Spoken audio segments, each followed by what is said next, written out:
आप सुन रहे हैं किताब कहानी, जहां हम आपके लिए लाते हैं दुनिया की मशहूर और मुतासिर कुन किताबों की समरी आसान और दिलचस्प अंदाज में।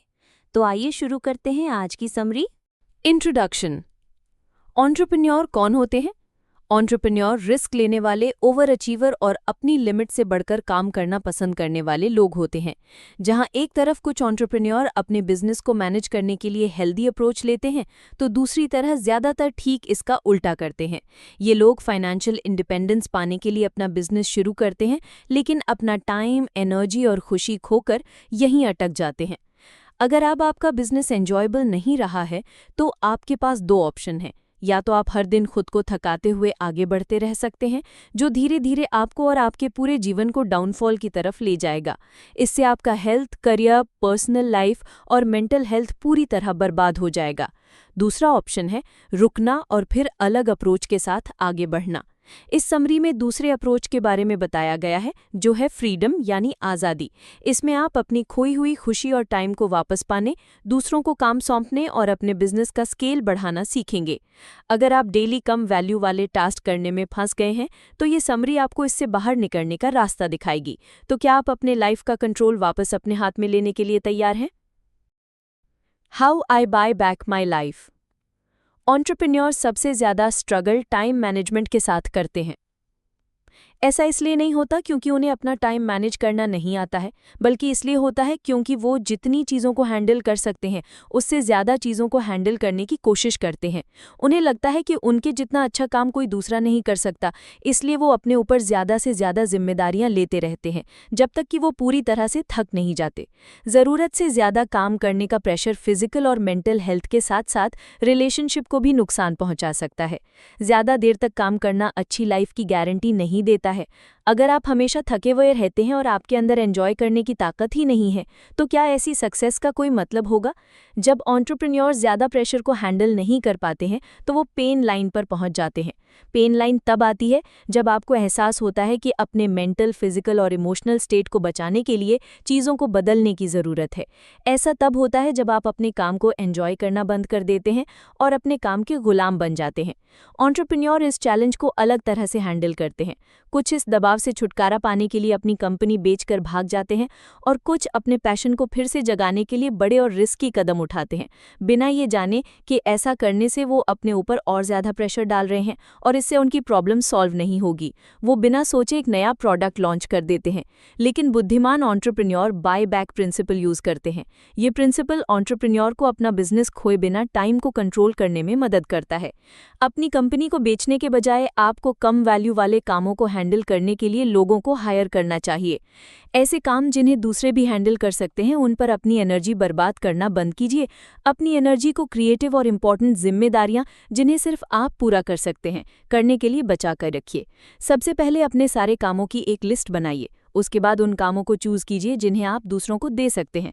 अब आपके पास पहले के मुकाबले ज़्यादा फ्री टाइम होगा, तो उस समय को ऐसे काम में बिताइए जिसे करना आप एंजॉय करते हैं।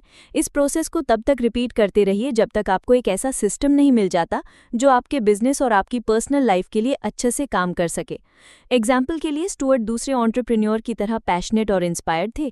उनके सपने बड़े थे, वो टैलेंटेड थे और अपनी लाइफ को अपनी इच्छा के अनुसार बनाने की ठान चुके थे। जब उन्होंने अपनी कंपनी शुरू की, तो स्टुअर्ट उसके सीईओ, अकाउंटेंट, कोडर, सेल्समैन और कस्टमर सर्विस रिप्रेजेंटेटिव सब खुद ही थे। उन्होंने सारी जिम्मेदारियां क्यों ले ली थी? क्योंकि उन्हें किसी और पर भरोसा नहीं था। स्टुअर्ट को लगता था सिर्फ वो ही इन कामों को अच्छे से कर सकते हैं। वो अपनी प्रोडक्टिविटी को इस हिसाब से इवैल्यूएट करते थे कि उन्होंने कितना काम किया है। जैसे जब तक वो ज़्यादा काम कर रहे थे, इसका मतलब वो प्रोग्रेस कर रहे हैं। स्टुअर्ट को लगता था सब कुछ खुद करने से उनकी कंपनी जल्दी ग्रो करेगी। जैसे जैसे उनकी कंपनी बड़ी होने लगी, स्टुअर्ट के लिए इतने काम अकेले मैनेज करना मुश्किल होता जा रहा था। जो काम पहले मैनेज किया जा सकता था, उसे अब हैंडल करना इम्पॉसिबल हो गया था। इसलिए उन्होंने तय किया कि अब वो और भी ज़्यादा घंटे काम करेंगे, यहाँ तक कि वीकेंड्स पर भी। इसका नतीजा ये हुआ कि स्टुअर्ट की पर्सनल लाइफ मुश्किल में आ गई। उन्होंने अपने परिवार और दोस्तों के साथ टाइम बिताना बंद कर दिया। वो बहुत स्ट्रेस और थकान से भरने लगे, इसलिए फिर उन्होंने वेकेशन पर जाने का मन बनाया। ये वेकेशन उनके लिए एक वेकअप कॉल की तरह साबित हुआ। स्टुअर्ट इस छुट्टी का एक सेकंड भी एंजॉय नहीं कर पाए। वो ज़्यादातर समय बीमार महसूस कर रहे थे और बिस्तर पर ही पड़े रहते थे। वो फिजिकली और मेंटली इतना थक गए थे कि उनमें अपने परिवार के साथ टाइम बिताने की ताकत ही नहीं बची थी। ये स्टुअर्ट का पेन लाइन था। ये वो समय था जब उन्हें एहसास हुआ कि उन्हें सब ठीक करने के लिए कुछ चीज़ों को बदलने की ज़रूरत है। वेकेशन से लौटने के बाद स्टुअर्ट ने बाय बैक प्रिंसिपल को अप्लाई किया। उन्होंने बोरिंग और कम वैल्यू वाले कामों को दूसरे एम्प्लॉयज़ को सौंप दिया और खुद उन कामों पर फोकस किया जिन्हें करना वो एंजॉय करते थे। इसका नतीजा ये हुआ कि उनकी कंपनी पहले से ज़्यादा सक्सेसफुल होने लगी और स्टुअर्ट के पास अपने परिवार और दोस्तों के साथ बिताने के लिए टाइम भी बचने लगा।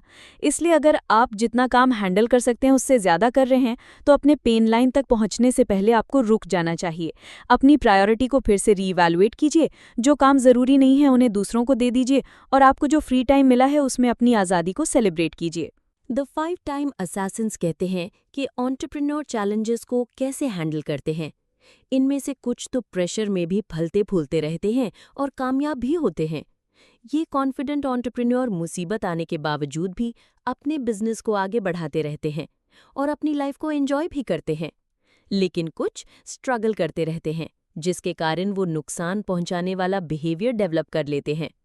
यहाँ सेल्फ डिस्ट्रक्शन यानी खुद को नुकसान पहुंचाने वाले 5 बिहेवियर के बारे में बताया गया है जिन्हें दूर करने में ज़्यादातर एंटरप्रेन्योर स्ट्रगल करते हैं।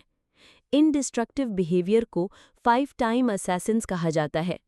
इनमें पहला है स्टॉलर, जो अपने डर और सेल्फ डाउट की वजह से अपने सामने आने वाली ग्रोथ अपॉर्चुनिटी को रिजेक्ट कर देता है। जैसे वो इम्पोर्टेंट डिसीजन लेने में देरी करते हैं, जैसे किसी इम्पोर्टेंट इवेंट में बोलना या किसी दूसरी बड़ी कंपनी के साथ पार्टनरशिप कर लेना। दूसरा है स्पीड डीमन, जो इनके ऑपोजिट होते हैं। वो पूरी इन्फॉर्मेशन जाने बिना तुरंत डिसीजन ले लेते हैं, जैसे वो ये जाने बिना कि जो पहला कैंडिडेट इंटरव्यू के लिए आया है उस पोजीशन के लिए फिट है भी या नहीं, उसे हायर कर लेते हैं। या वो एक ऐसा बिजनेस सोल्यूशन चुन लेते हैं और उस पर सारे रिसोर्सेज लगा देते हैं जो बिल्कुल भी काम ना करे। तीसरा है सुपरवाइजर, जो दूसरों के ग्रोथ को बढ़ावा और सपोर्ट देने के बजाय बस उनकी कमियां निकालता रहता है। वो हमेशा दूसरों के कामों से असंतुष्ट रहता है, इसलिए सारे काम खुद करता है। इंडिपेंडेंट एम्प्लॉयज़ को ट्रेनिंग देने के बजाय सुपरवाइजर ऐसे टीम मेंबर्स को डेवलप करता है जो पूरी तरह से अपने सीईओ पर डिपेंडेंट होते हैं। इससे एंटरप्रेन्योर के शेड्यूल में उनकी जिम्मेदारी और बढ़ जाती है क्योंकि वो टास्क को दूसरों को देने से इनकार कर देते हैं। चौथा है सेवर, जो अपने प्रॉफिट को बिजनेस को ग्रो करने के लिए मिली हुई अपॉर्चुनिटी में इन्वेस्ट नहीं करता है। ये लोग सिक्योर फील करने के लिए पैसे बचाना पसंद करते हैं। ऐसा करने से वो अभी तो फाइनेंशियली सेफ फील कर सकते हैं, लेकिन ऐसा करके वो अपनी कंपनी के लॉन्ग टर्म सक्सेस को नुकसान पहुंचाते हैं। पांचवा है सेल्फ मेडिकेटर, जो अपनी प्रॉब्लम को सॉल्व करने के लिए अनहेल्दी आदतें अपना लेते हैं, जैसे ड्रिंक करना या ज़्यादा खाना। फॉर एग्जाम्पल, टॉम एक सेल्फ मेडिकेटर है। वो एक सक्सेसफुल एंटरप्रेन्योर है जिसे ड्रिंक करने की लत लग गई थी। लोगों के लिए टॉम एक खुश रहने वाला शख्स था जिसने कितना कुछ अचीव कर लिया था, लेकिन पर्दे के पीछे की सच्चाई ये थी कि वो अंदर ही अंदर बहुत स्ट्रगल कर रहा था। उसकी शराब पीने की आदत तब शुरू हुई थी जब वो अपने काम के स्ट्रेस से बाहर निकलना चाहता था। पहले पहले तो टॉम सिर्फ वीकेंड्स पर ही ड्रिंक करता था, लेकिन बाद में ये आदत उसे खुद को बर्बाद करने की कगार पर ले गई। अब वो खुद को रिचार्ज करने के लिए वीकेंड का इंतजार नहीं करता था, बल्कि हर दिन की शुरुआत ही शराब से करता था। वो नशे में चूर, आलस से भरा हुआ एक अनमोटिवेटेड आदमी बन गया था। हर सोमवार टॉम इतना अनप्रोडक्टिव होता था कि मुश्किल से ही किसी चीज पर फोकस कर पाता था। शुरुआत में तो उसका बिजनेस जैसे तैसे चल रहा था, लेकिन समय के साथ बिजनेस की नींव में दरारें पड़ने लगीं। यहाँ तक कि टॉम के पर्सनल लाइफ पर भी इसका बुरा असर होने लगा। वो हमेशा चिड़चिड़ा रहता था और किसी भी बात पर बहुत गुस्से से रिएक्ट करता था। परिवार के साथ वीकेंड एंजॉय करने के बदले वो अपने प्रेशर से बचने के लिए ड्रिंक का सहारा लेता था। टॉम का पेन लाइन तब आया जब उसने अपनी बेटी को अपने नशेड़ी व्यवहार की नकल करते हुए देखा। एक रात जब वो ड्रिंक कर रहा था तो उसने देखा कि उसकी छोटी सी बेटी ने सोडा का बॉटल लिया और नशे में चूर अपने पिता की एक्टिंग करने लगी। अब जाकर टॉम को एहसास हुआ कि अगर ऐसा ही चलता रहा तो उसका पूरा जीवन बिखर जाएगा। उसका बिजनेस, उसकी हेल्थ और उसके बच्चे सब उससे छिन जाएंगे। अपने बच्चों के लिए इस तरह का एग्जाम्पल सेट करना अच्छी बात नहीं थी, इसलिए टॉम ने अपने इस डिस्ट्रक्टिव बिहेवियर का मुकाबला करने का फैसला किया। शराब की लत को छोड़ पाना आसान काम नहीं है। इसके लिए टॉम ने एक मेंटल टफनेस प्रोग्राम ज्वाइन किया, द 75 हार्ड। इस प्रोग्राम में टॉम को रोज दिन में 2 बार वर्कआउट करने, स्ट्रिक्ट डाइट फॉलो करने, ज्यादा पानी पीने और 75 दिन तक शराब ना पीने के लिए कहा गया। इसमें बुक्स पढ़ने और अपने प्रोग्रेस को ट्रैक करने जैसी प्रोडक्टिव एक्टिविटीज भी शामिल थी। शुरुआत में वीकेंड्स पर ड्रिंक करने की आदत को छोड़ने में टॉम को बहुत मुश्किल हुई, लेकिन जैसे जैसे हफ्ते बीतने लगे उसे इस प्रोग्राम का बेनिफिट दिखाई देने लगा। टॉम का जीवन तेजी से बदल रहा था, इसलिए वो और भी जोरों शोरों से इस पर मेहनत करने लगा। इसका नतीजा ये हुआ कि टॉम ने अपने जीवन के मकसद को फिर से खोज निकाला, अपने बिजनेस को फिर से खड़ा किया और अपने परिवार के साथ फिर से जुड़ने लगा, और एक शराबी पिता के बजाय एक जिम्मेदार पिता बन गया, यानी एक ऐसा रोल मॉडल जिसकी उसकी बेटी को जरूरत थी। तो प्रेशर के सिचुएशन में आप कैसे रिस्पॉन्ड करते हैं? क्या आप अपनी लाइफ की प्रायोरिटीज को बैलेंस कर रहे हैं या फिर खुद को बर्बाद करने में लगे हुए हैं? अगर आप 5 टाइम असैसिन्स में से किसी एक के साथ भी स्ट्रगल कर रहे हैं तो रुक जाइए, अपने बिहेवियर को एनालाइज कीजिए और अपनी लाइफ चॉइसेस के बारे में फिर से सोचिए। The 10 only trades that matter. Business owners 3 अलग-अलग स्टेज पर हो सकते हैं। पहला, वो अपनी कंपनी में खुद एम्प्लॉय हो सकते हैं। अगर वो अपने समय को पैसा कमाने में लगाते हैं तो वो रेगुलर एम्प्लॉयज़ की तरह ही हैं, जिन्हें घंटे के हिसाब से पैसा दिया जाता है। वो अपने ऊपर बहुत सारी जिम्मेदारियां ले लेते हैं और इसी लेवल पर फांसे रह जाते हैं। एम्प्लॉय का काम इंसान को फिजिकली और मेंटली थका देने वाला होता है। हो सकता है कि आप बहुत पैसा कमा रहे हो, लेकिन आपके पास अपने टाइम पर कोई कंट्रोल या आज़ादी नहीं होगी। अंत में आप पूरी तरह थक जाएंगे और हो सकता है कि दबाव में अपना बिजनेस ही बंद कर दें। दूसरा लेवल एंटरप्रेन्योर के लिए है। वो अपने पैसे को समय के लिए लगाते हैं। वो काम के प्रेशर को कम करने और थोड़ा ज़्यादा टाइम बचाने के लिए दूसरों को काम सौंपते हैं। इसके लिए आप असिस्टेंट, एम्प्लॉइज़ और मैनेजर को हायर कर सकते हैं। कम वैल्यू वाले कामों में अपनी एनर्जी और टाइम बर्बाद करने के बजाय आप अपने पैशन को फॉलो कर सकते हैं। कुछ ऐसा करें जो आपको आगे बढ़ाने के लिए एक्साइट करता हो। आपके बिजनेस को हमेशा नए क्रिएटिव आइडियाज़ की ज़रूरत होती है। आपका काम है इंस्पिरेशन का सोर्स बनना और अपने स्किल्स को डेवलप करते रहना। तीसरा लेवल है एम्पायर बिल्डर्स का। वो पैसों को और पैसा कमाने के लिए यूज़ करते हैं। जब एंटरप्रेन्योर अपने काम को दूसरों को बांटकर अपने टाइम को मास्टर कर लेते हैं तो वो अपने बिजनेस को ग्रो करने पर फोकस कर सकते हैं। वो अपनी इनकम को मल्टीप्लाई करने के लिए इन्वेस्ट भी कर सकते हैं। वो एक ऑटोमेटिक सिस्टम मॉडल बनाकर बिजनेस को चलने देते हैं। एक एम्पायर बिल्डर बनने के लिए आपको टाइम ऑडिट करना होगा। इसके लिए सबसे पहले हर 15 मिनट में लिखें कि आप क्या कर रहे हैं। ये जानने के लिए आपका टाइम कहाँ जा रहा है, इसे 2 हफ्तों तक कीजिए। अपने सभी प्रोडक्टिव या नॉन प्रोडक्टिव कामों को ईमानदारी से लिखिए। दूसरा, उन कामों को पहचानिए जिन्हें आप दूसरों से कम पैसे देकर करवा सकते हैं। एग्जाम्पल के लिए, आप किसी को $10 देकर अपने इनबॉक्स को मैनेज जैसा कम वैल्यू वाला काम करवा सकते हैं। तीसरा, रेड और ग्रीन मार्कर यूज करके उन कामों को अलग अलग कीजिए जो आपको एनर्जी देते हैं और जो आपको थका देते हैं। ये आपको देखने में मदद करेगा कि आपको किस चीज़ पर फोकस करना चाहिए और किस चीज़ को छोड़ देना चाहिए। एग्जाम्पल के लिए, डैन डेरिक्स ग्रुप का सीईओ था। उसकी हर घंटे की कमाई थी $2500। वो एक ऐसा काम कर रहा था जिसके लिए हाई लेवल की स्किल की ज़रूरत थी, लेकिन फिर भी वो कम वैल्यू वाले काम जैसे रोज़ ईमेल चेक करना में फंसा हुआ था। सालों तक डैन ने अपने ईमेल मैनेजमेंट का काम किसी और से देने से मना कर दिया। सभी ने उसे सलाह दी कि उसे अपनी इनबॉक्स को ऑर्गेनाइज करने के लिए एक असिस्टेंट को हायर कर लेना चाहिए, लेकिन डैन बहुत जिद्दी था। इस काम में बहुत टाइम लग जाता था और डैन को समझ नहीं आ रहा था कि इस समय को खाली करके वो ज़्यादा इंपॉर्टेंट जिम्मेदारियों पर ध्यान कैसे फोकस कर सकता है। डैन को समझ आ रहा था कि वो अपना समय बर्बाद कर रहा है, लेकिन वो अपने इनबॉक्स के साथ इमोशनली जुड़ा हुआ था। जब उसने अपनी इस सोच को छोड़ा तब सब कुछ बदल गया। बर्बाद हो रहे समय की परवाह करने के बजाय उसने एनर्जी बचाने के बारे में सोचा। डैन को एहसास हुआ कि इनबॉक्स को चेक करने से उसे थकान होने लगती है और वो परेशान और स्ट्रेस्ड भी हो जाता है। उसने इस बात को स्वीकार किया कि वो अपने ईमेल को यूज़ करके खुद को इम्पॉर्टेंट कामों से डिस्ट्रैक्ट कर रहा था। उसे अपनी एनर्जी को हाई वैल्यू के काम, जो उसे खुश और ज़्यादा काम करने के लिए मोटिवेट करते हैं, उनके लिए बचानी चाहिए। प्रॉब्लम को अलग नज़रिए से देखने पर डैन ने इस आदत से जुड़े रहने के कारण होने वाले नुकसान को देखा। अब वो काम बांटने के लिए तैयार हो गया। उसने एक असिस्टेंट हायर किया और अपने फ़ोन से ईमेल के ऐप को डिलीट कर दिया। इस डिसीजन ने उसके जीवन को बदल दिया। अब वो ईमेल के कारण डिस्ट्रैक्ट नहीं होता था और उन कामों पर फोकस कर सकता था जिन्हें करना उसे अच्छा लगता था, जैसे नेगोशिएट करना, इन्वेस्टर्स के साथ मीटिंग करना और अपने बिजनेस को इम्प्रूव करने के लिए नई स्ट्रैटेजी बनाना। अगर आप ज़्यादातर थके हुए और डिस्ट्रैक्टेड रहते हैं, तो आपका टाइम और एनर्जी कहाँ जा रहा है, ये जानने के लिए आपको टाइम ऑडिट की ज़रूरत है। अपने साथ ईमानदार रहिए और कम वैल्यू के कामों को दूसरों को दे दीजिए। आपका अल्टीमेट गोल है, पहले एम्प्लॉय से एंटरप्रेन्योर बनना है और फिर एंटरप्रेन्योर से एम्पायर बिल्डर बनना है। The only 3 trades that matter। Business owners 3 अलग-अलग स्टेजेस पर हो सकते हैं। पहला, वो अपनी कंपनी में खुद एम्प्लॉय हो सकते हैं। अगर वो अपने समय को पैसा कमाने में लगाते हैं, तो वो रेगुलर एम्प्लॉयज़ की तरह ही हैं, जिन्हें घंटे के हिसाब से पैसा दिया जाता है। वो अपने ऊपर बहुत सारी जिम्मेदारियां ले लेते हैं और इसी लेवल पर फंसे रह जाते हैं। एम्प्लॉय का काम इंसान को फिजिकली और मेंटली थका देने वाला होता है।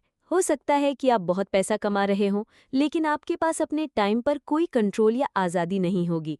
अंत में आप पूरी तरह थक जाएंगे और हो सकता है कि दबाव में अपना बिजनेस ही बंद कर दें। दूसरा लेवल है एंटरप्रेन्योर्स के लिए। वो अपने पैसे को समय के लिए लगाते हैं। वो काम के प्रेशर को कम करने और थोड़ा ज़्यादा टाइम बचाने के लिए दूसरों को काम सौंपते हैं। इसके लिए आप असिस्टेंट, एम्प्लॉयज़ और मैनेजर को हायर कर सकते हैं। कम वैल्यू वाले कामों में अपनी एनर्जी और टाइम बर्बाद करने के बजाय आप अपने पैशन को फॉलो कर सकते हैं। कुछ ऐसा करें जो आपको आगे बढ़ाने के लिए एक्साइट करता हो। आपके बिजनेस को हमेशा नए क्रिएटिव आइडियाज़ की ज़रूरत होती है। आपका काम है इंस्पिरेशन का सोर्स बनना और अपने स्किल्स को डेवलप करते रहना। तीसरा लेवल है एम्पायर बिल्डर्स का। वो पैसों को और पैसा कमाने के लिए यूज़ करते हैं। जब एंटरप्रेन्योर्स अपने काम को दूसरों को बांटकर अपने टाइम को मास्टर कर लेते हैं, तो वो अपने बिजनेस को ग्रो करने पर फोकस कर सकते हैं। वो अपनी इनकम को मल्टीप्लाई करने के लिए इन्वेस्ट भी कर सकते हैं। वो एक ऑटोमेटिक सिस्टम मॉडल बनाकर बिजनेस को चलने देते हैं। एक एम्पायर बिल्डर बनने के लिए आपको टाइम ऑडिट करना होगा। इसके लिए सबसे पहले हर 15 मिनट में लिखें कि आप क्या कर रहे हैं। ये जानने के लिए आपका टाइम कहाँ जा रहा है। इसे 2 हफ्तों तक कीजिए। अपने सभी प्रोडक्टिव या नॉन प्रोडक्टिव कामों को ईमानदारी से लिखिए। दूसरा, उन कामों को पहचानिए जिन्हें आप दूसरों से कम पैसे देकर करवा सकते हैं।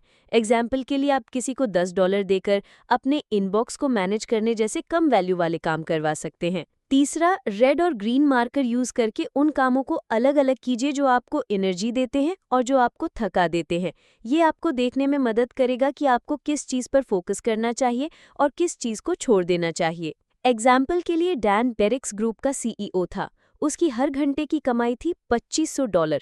वो एक ऐसा काम कर रहा था जिसके लिए हाई लेवल के स्किल की ज़रूरत थी, लेकिन फिर भी वो कम वैल्यू वाले काम जैसे कि रोज़ ईमेल चेक करना में फंसा हुआ था। सालों तक डैन ने अपने ईमेल मैनेजमेंट का काम किसी और को देने से मना कर दिया। सभी ने उसे सलाह दी कि उसे अपनी इनबॉक्स को ऑर्गेनाइज करने के लिए एक असिस्टेंट को हायर कर लेना चाहिए, लेकिन डैन बहुत जिद्दी था। इस काम में बहुत टाइम लग जाता था और डैन को समझ नहीं आ रहा था कि इस समय को खाली करके वो ज़्यादा इंपॉर्टेंट जिम्मेदारियों पर ध्यान कैसे फोकस कर सकता है। डैन को समझ आ रहा था कि वो अपना समय बर्बाद कर रहा है, लेकिन वो अपनी इनबॉक्स के साथ इमोशनली जुड़ा हुआ था। जब उसने इस सोच को छोड़ा, तब सब कुछ बदल गया। बर्बाद हो रहे समय की परवाह करने के बजाय उसने एनर्जी बचाने के बारे में सोचा। डैन को एहसास हुआ कि इनबॉक्स को चेक करने से वो थकान होने लगती है और वो परेशान और स्ट्रेस्ड भी हो जाता है। उसने इस बात को स्वीकार किया कि वो अपने ईमेल को यूज़ करके खुद को इम्पॉर्टेंट कामों से डिस्ट्रैक्ट कर रहा था।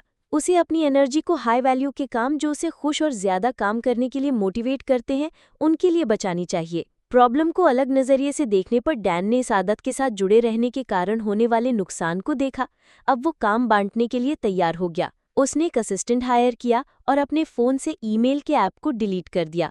इस डिसीजन ने उसके जीवन को बदल दिया। अब वो ईमेल के कारण डिस्ट्रैक्ट नहीं होता था और उन कामों पर फोकस कर सकता था जिन्हें करना उसे अच्छा लगता था, जैसे कि नेगोशिएट करना, इन्वेस्टर्स के साथ मीटिंग करना और अपने बिजनेस को इम्प्रूव करने के लिए नई स्ट्रैटेजी बनाना।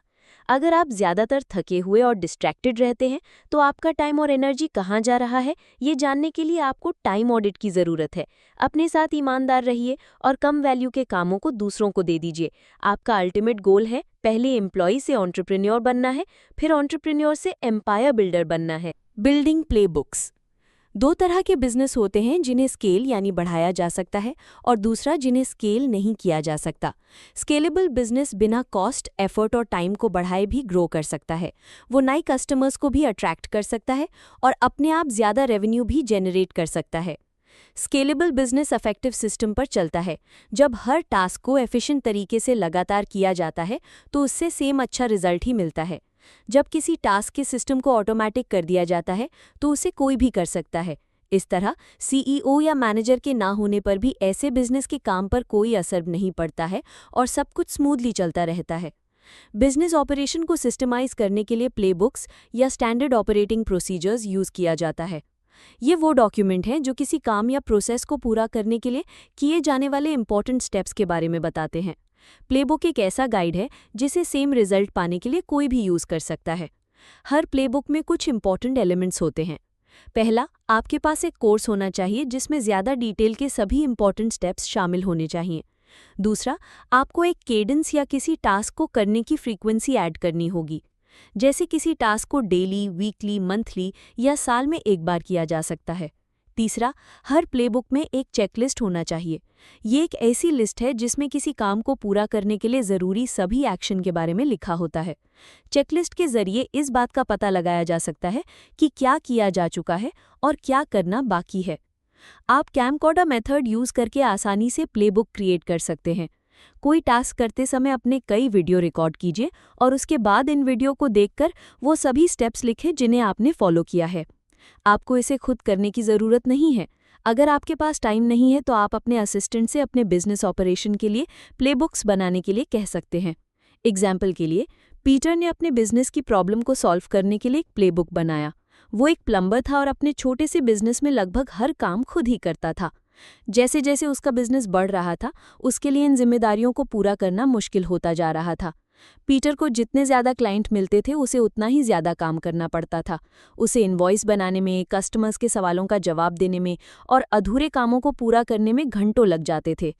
उसका पेपर वर्क भी बढ़ गया था और वो बाकी के कामों में इतना उलझ गया था कि अब उसे वो काम करने का समय ही नहीं मिलता था जो उसके लिए सबसे इम्पॉर्टेंट था, और वो था प्लम्बिंग का काम। एक और बिजनेस ओनर से बात करने के बाद पीटर ने अपने बिलिंग प्रोसेस के लिए एक प्लेबुक बनाया। उसने कैमकॉर्डर मेथड यूज करके अपने बिल बनाने के स्टेप्स को रिकॉर्ड किया। जैसे वो इनवॉइस बनाकर उन्हें भेजता था, पेमेंट को ट्रैक करता था और कस्टमर्स को फॉलोअप कंफर्मेशन भी भेजता था। अब पीटर ने खुद को रिकॉर्ड करके उस वीडियो को अपने एक एम्प्लॉय को भेज दिया। फिर उसने अपने एम्प्लॉय को वीडियो में बताए गए स्टेप्स के अनुसार एक प्लेबुक बनाने के लिए कहा। इस प्लेबुक में इनवॉइस भेजना, पेमेंट ट्रैक करना, क्लाइंट्स को रिमाइंड कराने के सिस्टम के बारे में डिटेल में बताया गया था। इसमें एक चेकलिस्ट भी था जो ये पक्का करता था कि सब काम ठीक तरीके से किया गया है। पीटर ने इस प्लेबुक के जरिए अपने नए असिस्टेंट को बिलिंग प्रोसेस हैंडल करने के लिए ट्रेन किया। इसका नतीजा ये हुआ कि पीटर को अब ये समय खाने वाला काम नहीं करना पड़ता था और उसके पास अपने प्लम्बिंग बिजनेस को ग्रो करने के लिए ज़्यादा टाइम बचने लगा था। प्लेबुक के कारण उसका बिलिंग सिस्टम भी इम्प्रूव हो गया था। इससे हर स्टेप पहले से ज़्यादा कंसिस्टेंट था और अब कस्टमर्स की शिकायतें भी बहुत कम हो गई थी। पीटर ने प्लेबुक के जरिए एक समय खाने वाले काम को किसी दूसरे को सौंप दिया था। फिर उसने इस बचे हुए समय को नए क्लाइंट्स को अट्रैक्ट करने और ज़्यादा पैसा कमाने में लगा दिया था। आप हर काम के लिए प्लेबुक बना सकते हैं। उसके बाद उन सभी कामों को जो दूसरे भी कर सकते हैं, उन्हें ऑटोमेटिक बनाकर डेलीगेट कर दीजिए। आपको अपने बिजनेस का स्केल बढ़ाने पर फोकस करना चाहिए। प्लेबुक आपको इस गोल को अचीव करने में मदद करेगा। Your perfect week. आप प्रोएक्टिव हैं या रिएक्टिव? प्रोएक्टिव लोग अपने टाइम को लेकर बहुत कॉन्शियस यानी सचेत होते हैं। वो हर काम के लिए स्पेसिफिक टाइम डेडिकेट करते हैं। वो अपने कामों की प्रायोरिटी के हिसाब से प्लान करके अपने शेड्यूल को कंट्रोल करते हैं। रिएक्टिव लोग इसके उल्टे होते हैं। वो हर डिस्ट्रैक्शन पर रिएक्ट करते हैं और अपनी प्रायोरिटी पर फोकस नहीं करते हैं। इसलिए उनका पूरा दिन अस्त व्यस्त रहता है। वो अपना काम भी पूरा नहीं कर पाते हैं क्योंकि वो किसी भी चीज़ के लिए मना नहीं करते हैं। अगर आप रिएक्टिव टाइप के हैं तो आपको डेली इन 3 टाइम वेस्ट करने वाली चीज़ों से बचकर रहना होगा, जो है बफर टाइम, कॉन्टेक्स्ट स्विचिंग और ब्लीड टाइम। पहले बफर टाइम का मतलब है अपने इम्पॉर्टेंट कामों को पूरा करने के लिए उसमें थोड़ा समय और ऐड करना। जैसे अगर किसी टास्क को पूरा करने में आपकी उम्मीद से 10 मिनट ज़्यादा समय लग रहा है, तो आप उसे अपने बफर टाइम में बिना अपने शेड्यूल को नुकसान पहुंचाए पूरा कर सकते हैं। दूसरा है कॉन्टेक्स्ट स्विचिंग, जिसका मतलब है बिना एक काम को ख़त्म करे दूसरे काम की तरफ बढ़ जाना। ये बहुत डिस्ट्रैक्टिंग होता है, क्योंकि जब आप एक काम को अधूरा छोड़कर दूसरे काम पर स्विच करते हैं तो आप उतनी बार अपने टाइम और एनर्जी को खो देते हैं। जब आप किसी काम में पूरी तरह फोकस्ड होते हैं तो आप फ्लो में काम करते हैं और उसे जल्दी पूरा कर पाते हैं। तीसरा है ब्लीड टाइम। ये उस टाइम को दिखाता है जिसे आप किसी काम की तैयारी करने में या किसी डिस्ट्रैक्शन की तरफ रिस्पॉन्ड करने में वेस्ट कर देते हैं। अगर आप इन टाइम वेस्टर्स को पहचान कर उन्हें ठीक कर लेंगे तो आप अपने दिन को और भी इफ़ेक्टिव तरीके से यूज़ कर पाएंगे। आप अपनी प्रोडक्टिविटी को ज़्यादा से ज़्यादा बढ़ाने के लिए प्लानिंग और टास्क के बैच भी बना सकते हैं। अपने पूरे वीक की प्लानिंग करने से फ़ायदा होता है, क्योंकि आप अपने सबसे इम्पॉर्टेंट कामों के लिए अपने टाइम को ब्लॉक कर सकते हैं और प्लान बनाकर डिस्ट्रैक्शन से बच भी सकते हैं। टास्क का बैच बनाने का मतलब है एक जैसे कामों का ग्रुप बनाकर उन्हें साथ साथ पूरा करना। ये कॉन्टेक्स्ट स्विचिंग को कम करके आपके फोकस को बढ़ाने में मदद करता है।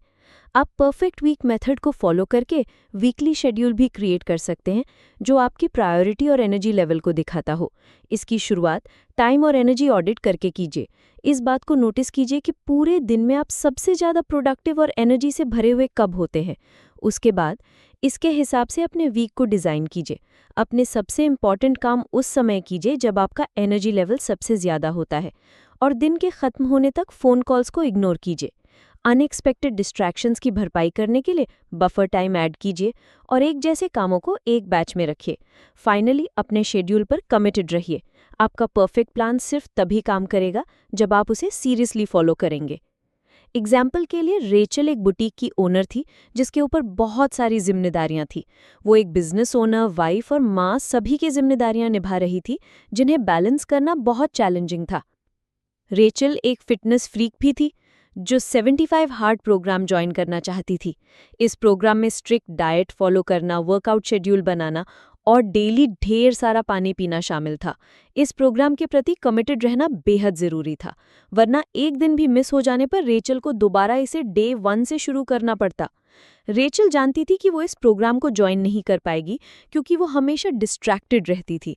जब भी वो कुछ करने का प्लान करती तो उसके परिवार और बिजनेस की जिम्मेदारियों का प्रेशर उसके पूरे दिन को बर्बाद कर देता था। लेकिन जब रेचल को परफेक्ट वीक के बारे में पता चला तो सब कुछ बदल गया। उसने अपने टाइम को ट्रैक कर इस बात को समझा कि उसका सबसे ज़्यादा टाइम और एनर्जी कहाँ वेस्ट हो रहा था।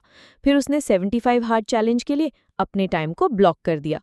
अपने वीक को स्ट्रक्चर करने से रेचल को अपने बुटीक को चलाने, अपनी फैमिली के साथ टाइम बिताने और अपने फिटनेस चैलेंज के लिए कमिटेड रहने में मदद मिली।